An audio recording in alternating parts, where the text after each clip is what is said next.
me a cage bird. Yeah, cage bird. Yeah, cage bird. Freedom's just an illusion, that's my conclusion.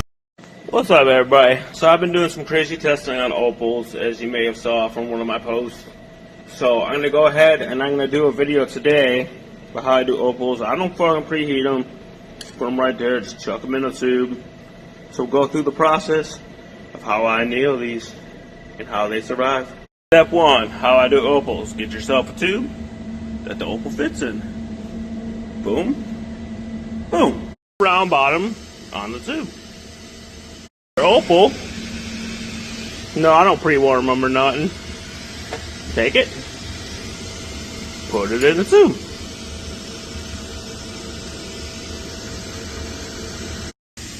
Start warming it from way back here. You can hear it flopping around. Once it starts to get hot enough, it'll stick and it'll stop flopping around. A bit more oxygen. Bring it into right here. And you can see it start getting that little ball hot. I like to take it and just make sure that there's no air in the end of that opal now.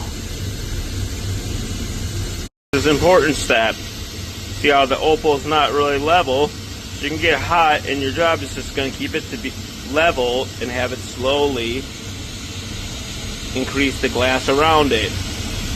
You might want a little bit of tip on your hand, not that extreme, but a little, and you can see it will start to slowly encase it and push the opal into it.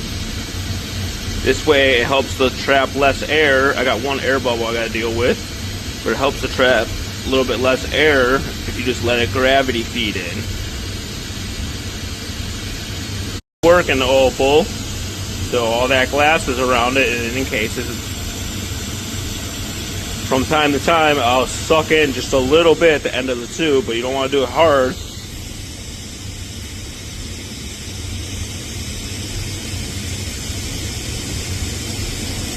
And you see it starts to pull some of that air out.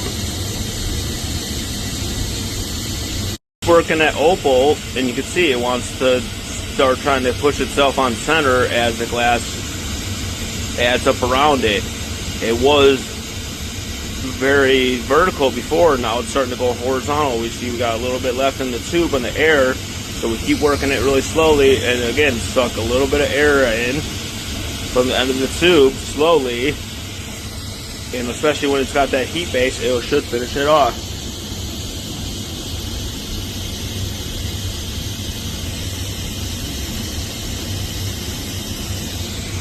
There you go. And now's the time I'm going to deal with that little bit of air bubble right there. I'm going to pick that thing out because I don't like it. So we'll go ahead and do that with a little smaller rod. Alright, got that air bubble picked out. We'll go ahead and add a rod to the other side. Start building a marble. Rod attached, and I'll show you how to keep them on center now. Arrows to help you, to help me kind of visually demonstrate what I'm doing. So this hand is going to be turning this way. This rod is going to be turning the opposite way and feeding in. So it'll help to keep that opal from sliding to one side. So we'll go ahead and do that. Alright, as you feed the rod in, you can see way closer on those arrows now. Start to move the fire off the middle of the marble onto this shoulder. Really hard to do one-handed, but right into this area where the rod is, so it will start rounding it off more than just making a big glob. I got the back end of the marble kind of carved, and I switch hands. This is the rod, this is the tube, so we're going to go ahead and take it off the tube and add just a little bit of rod to it until it gets on center.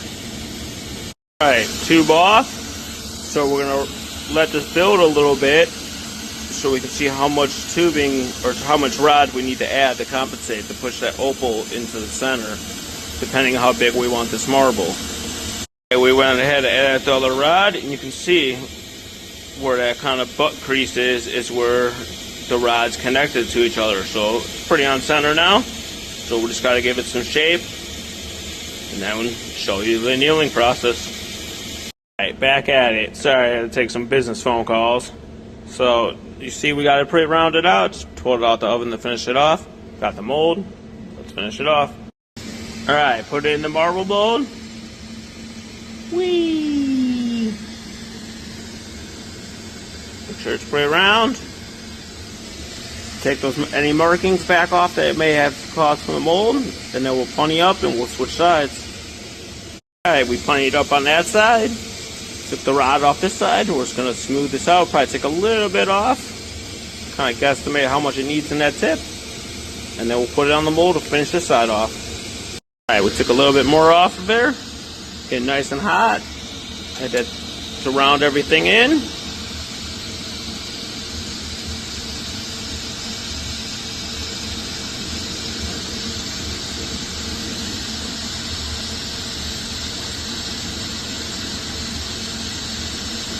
You can see it's pretty rounded.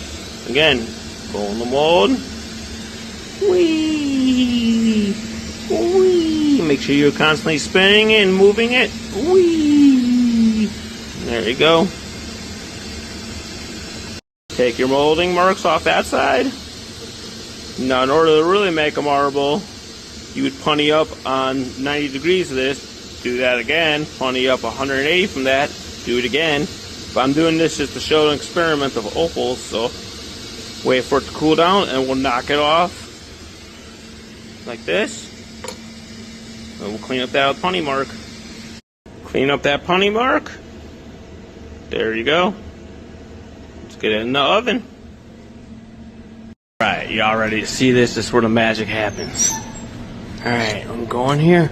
I'm gonna grab this bad boy out. Woo, we got it. Alright. Keep going. Alright, we're gonna walk through the shop. Remember, this came right out the oven, so it's hot as shit right now.